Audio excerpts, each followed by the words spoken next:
Finally Bangladesh পাকিস্তানকে সিরিজটা হারিয়ে দিল। এখন কথা হচ্ছে, তাইজুলকে আপনারা অনেক গালাগালি করছিলেন যে চলে না, আসলে সে চলে না, তার বোলিং ভালো লাগে না।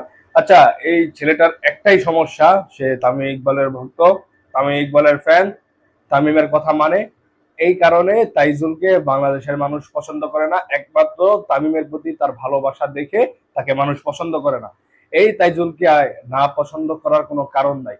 দেখেন, বাংলাদেশে আপনার যতগুলা টেস্ট হয়েছে, এই পর্যন্ত যত টেস্ট হচ্ছে, সবগুলোর মধ্যে আপনার তাইজুলের মানে বাংলাদেশকে জেতানোর ভূমিকা ছিল আপনার প্রায় 60-70% তাইজুলের। আপনার সেই যেই লেভেলের বারবার বোলিং করে বাংলাদেশকে আপনার বিপদ থেকে উঠিয়েছে, বারবার সে বাংলাদেশকে জিতিয়েছে। আজকেও শুরুতে ব্রেক থ্রোটা আপনার তাইজুলই দিলেন। আপনার তাইজুল আর সাজিদ খানকে আউট করে দিলেন, তারপরে কিন্তু আপনার মোহাম্মদ রিজওয়ানকে শরীফুল আউট করলেন।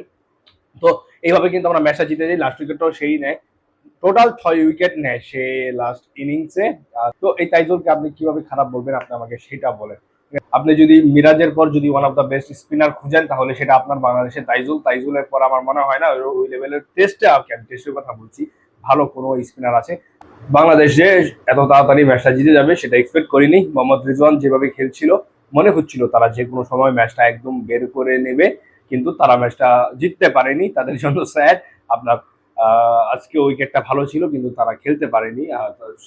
তারা একটা পার্টনারশিপ জমিয়েছিল, কিন্তু সেখানে তারা সাকসেসফুল হয়নি, বাংলাদেশ সেখানে ম্যাচটা জিতে গিয়েছে।